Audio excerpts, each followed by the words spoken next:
Malam olahraga ya. Gue baru kelar nonton ya untuk MotoGP seri Jerez Spanyol 2024 tadi.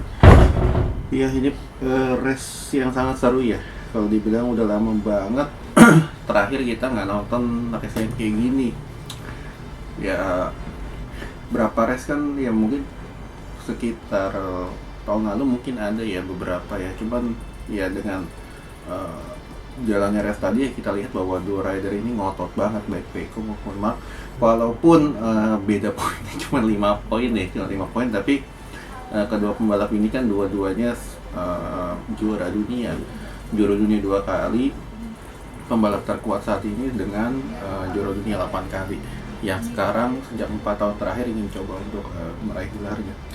Ya gue bilang untuk biasanya berapa pembalap kalau sudah di overtake ya, baik ketika itu duel yang dia berjalan di tahun lalu ya, beberapa rider mungkin akan kasih dan mereka akan bertahan, tapi tidak dengan dua rider ini yang gue bilang dua-duanya ini ngotot, dan inilah karakter yang dibutuhkan untuk menjadi seorang juara dunia, yaitu nggak mau kalah, fighting sampai habis, dan ini yang kita lihat di race ini ya.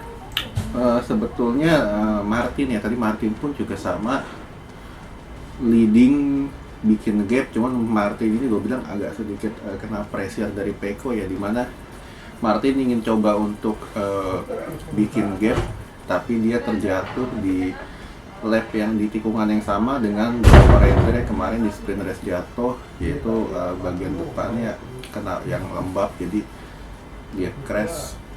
Dan ya dengan crash ini gue bilang justru dengan crashnya Martin ya, ini di klasmen ini terbuka lebar banget. Sekarang jarak poinnya hanya 17 poin, Martin dengan Pecco, dengan di bawahnya pun makin ketat ya, dan gue bilang ya, kalau gue bilang Pecco tahun ini nggak akan mudah untuk menjadi juara dunia.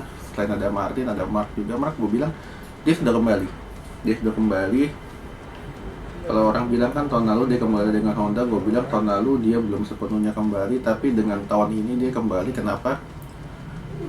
Karena dia ini sudah mulai bisa untuk fighting for the menang seri, dan ini kita nggak bisa lihat dia tahun lalu, dan tahun ini dia ngotot sampai lap terakhir ini yang nggak bisa kita lihat tahun lalu. Dan tahun ini gue bilang Marc ini kalau dia bisa konsisten, dia bisa penuh perhitungan lagi seperti yang dilakukan ketika dia menjadi juara dunia ya, ini dia bisa menjadi salah satu juara dunia juga tahun ini.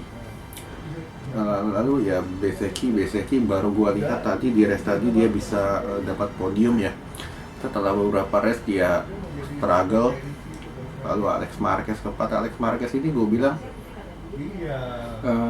kurang bisa dalam artian sebetulnya dia punya potensi, tapi dia ini secara feeling dia ini kurang berani untuk bisa fighting ke depan, karena ya secara motor dia sama Marc sama ya. Lalu ya Binder, Enea, dan ya sayang banget ya tadi Pedro nggak bisa fighting ikut di depan. Karena apa? Karena dia di warm up lap dia udah jatuh cukup crashnya ini cukup keras ya, sehingga dia ya secara fisik dia nggak fit 100%. Jadi ya dia tadi pun di awal lomba dia sempat ngedrop ke posisi 18, tapi dengan beberapa jalannya lap dia perlahan tapi pasti coba masuk 10 besar, dan dia berhasil lakukan itu. Dan nanti di seri Le Mans ya ini lebih seru 2 minggu lagi, karena seri Le Mans ini nanti banyak tikungan stop and go yang akan sangat banyak aksi overtake. Oke?